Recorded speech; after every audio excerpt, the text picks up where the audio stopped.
अस्सलाम वालेकुम। आज की रेसिपी खिचड़ी की रेसिपी है। आप सब लोग जानते हैं कि खिचड़ी क्यों बनाई जाती है, कब बनाई जाती है, क्योंकि ये दुनिया का सुपर फूड है। ये जिस्म को चुस्त बनाता है, ज़ूद हज़म है। खिचड़ी की हमने आज की वीडियो में आपको इसकी तारीख़ भी बताएंगे कि खिचड़ी कब शुरू हुई, कहाँ से शुरू हुई और इसे किन किन मौके पे हम बनाते हैं, कैसे बनाते हैं। लेकिन इससे पहले आपसे रिक्वेस्ट है कि चैनल पे नए हैं तो चैनल को सब्सक्राइब कर लें। वीडियो अच्छी लगे तो लाइक कर दें, अच्छे अच्छे कमेंट किया करें, वीडियो पूरी वॉच किया करें, दोस्तों और फ्रेंड्स के साथ शेयर कर दें, बेल आइकन को प्रेस कर लें ताकि मेरी हर आने वाली वीडियो आपको मिल सके। चलिए शुरू करते हैं। कुछ मैंने खड़े मसाले लिए हैं, थोड़ी सी अजवाइन ली है।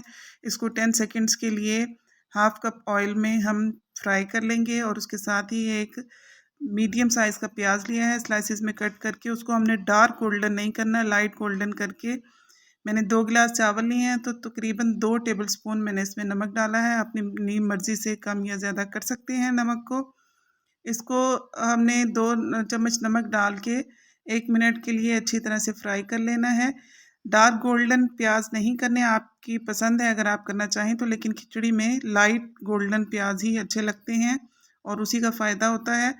तो 2 गिलास चावलों के हिसाब से 4 गिलास पानी जाता है, लेकिन मैंने 5 गिलास पानी डाला और 1 पाव जितनी मैंने मूंग की दाल को पहले से भिगो के रख दिया था और उसको फिर मैंने पहले पानी में डाल के 4 से 5 मिनट अच्छी तरह पका लिया चावल डालने से पहले, क्योंकि मूंग दाल थोड़ा सा ज़्यादा टाइम लेती है।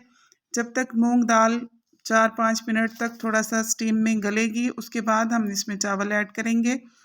5 मिनट के बाद मैंने इसमें पहले से आधा घंटा पहले भीगे हुए चावल ऐड कर दिए थे और इसको पहली सीटी आने तक मैंने कुकर में दम दे दिया था। पहली सीटी आने के बाद मैंने इसे खोला है तो अल्हम्दुलिल्लाह से ये बन के तैयार है। मैंने 2 से 3 टेबलस्पून देसी घी इसमें डाल के इसको अच्छी तरह से मिक्स कर दिया था। इससे बहुत अच्छी खुशबू आती है और इससे एक तो ये नरम ज़्यादा हो जाते हैं और खुशबूदार हो जाते हैं। आप चाहें तो ऐड कर सकते हैं, स्किप भी कर सकते हैं। आपको डिश आउट करके दिखाते हैं कि कितनी मज़ेदार खिचड़ी बन के तैयार हुई है। आम चावलों की निस्बत इसमें हम पानी इसलिए ज़्यादा डालते हैं कि ये नरम बने, क्योंकि ये ज़ूद हज़म ग़िज़ा है। जब बच्चे का पहला फूड दिया जाता है तब भी खिचड़ी ही रिकमेंड की जाती है कि उसको खिचड़ी से शुरू किया जाए। तो ये बच्चों बड़ों सबके पसंदीदा और ज़ूद हज़म ग़िज़ा है। खिचड़ी हर इलाके में अपने हिसाब से बनाई जाती है। शुरू में खिचड़ी को सिर्फ मूंग दाल और चावल और मुख्तलिफ मेवेजात मिला के बनाया जाता था, लेकिन आहिस्ता आहिस्ता फिर इसने दलीम की शक्ल इख्तियार कर ली और लेकिन ये पूरी दुनिया की बरे-आज़म की मशहूर डिश है। इसमें हिंदुस्तान में भी ये बहुत शौक़ से बनाई और खाई जाती है और मुख्तलिफ मौके पे इसका इस्तेमाल किया जाता है और मुग़ल बादशाह भी इसको बहुत शौक़ से खाते और बनाते थे। चावल डालने से पहले मैंने इसमें 2 हरी मिर्चें ऐड कर दी थी, इससे खुशबू आएगी अच्छी सी। और दम के बाद चावल डाल के मैंने इसे पहली सीटी पे दम रख दिया था। पहली सीटी आते ही मैंने कुकर को बंद कर दिया था और उसके बाद इसमें देसी घी डाल के तो इसको अच्छे सा खुशबूदार बना के मैंने सर्व किया था।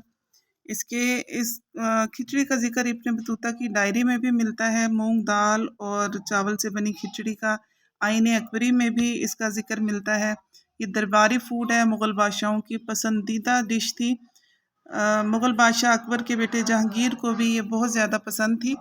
खिचड़ी ये क्यों खाई जाती थी? क्योंकि ये जिस्म को चुस्त बनाती है। इसमें ये हर तरह की ग़िज़ाइयत से ये भरपूर है। जो भी एक छोटे बच्चे को या इंसानी जिस्म को हमें ग़िज़ाइयत चाहिए होती है वो खिचड़ी से भरपूर होती है। हर इलाके में अपनी अपनी पसंद के मुताबिक इसको चेंज किया गया है। ये कब्ज़ कुशा है, कब्ज़ को दूर करती है, गैस की प्रॉब्लम को दूर करती है। इसमें थोड़ी सी अजवाइन मिला लेने से ये बहुत सारे मसाइल को हल कर लेती है। अगर छोटे बच्चे जब खाना शुरू करते हैं उनको सबसे पहले जो फूड दिया जाता है वो खिचड़ी ही दी जाती है और इसी तरह से जो प्रेग्नेंट ख़वातीन होती हैं, बच्चा पैदा होने के बाद छिले में उन्हें ये ज़ूद हज़म और नरम ग़िज़ा दी जाती है, क्योंकि इससे जिस्म को ताकत भी मिलती है और ये ज़ूद हज़म भी होता है। इसमें देसी घी ज़्यादा तभी खिलाया जाता है। उसे अगर ब्लड प्रेशर के मरीज़ हैं तो घी को अवॉइड करें। अगर कोई मेडिकल इश्यूज़ नहीं है तो इसमें देसी घी मिला के अगर आप खाएँगे तो इसकी ग़िज़ाइयत दोबाला हो जाएगी। और इसे बीमारी के वक़्त भी बहुत सारे लोग बना के खाते हैं। जो बीमार लोग होते हैं उन्हें कोई और खाना नहीं दिया जाता मिर्च मसाले वाला, और ये खिचड़ी ही दी जाती है। वैसे तो खिचड़ी बनाना सबको आता है, लेकिन जो परदेस में लोग रहते हैं, जो ओवरसीज़ पाकिस्तानीज़ हैं, बहुत से लोगों को खिचड़ी बनाना नहीं आती और खाना बनाना भी नहीं आता। हमारा मकसद इन वीडियोज़ का सिर्फ़ उन लोगों को अवेयरनेस देना है, उन लोगों को कुकिंग दिखाना है जिन लोगों को कुकिंग बिल्कुल नहीं आती। जो कुकिंग करते हैं, हो सकता है मुझसे भी बहुत अच्छी कुकिंग करते हों, उनके लिए हरगिज़ ये वीडियोज़ नहीं हैं। दूसरों की हेल्प करना हमारा दीनी फ़रीज़ा है। और अगर आपको वीडियो अच्छी लगी हो तो ज़रूर लाइक कीजिएगा। मज़ेदार सी खिचड़ी को हम दही के साथ भी सर्व कर सकते हैं, देसी घी के साथ भी। इसके साथ ही इजाज़त दें। अल्लाह हाफ़िज़। देखते रहिए।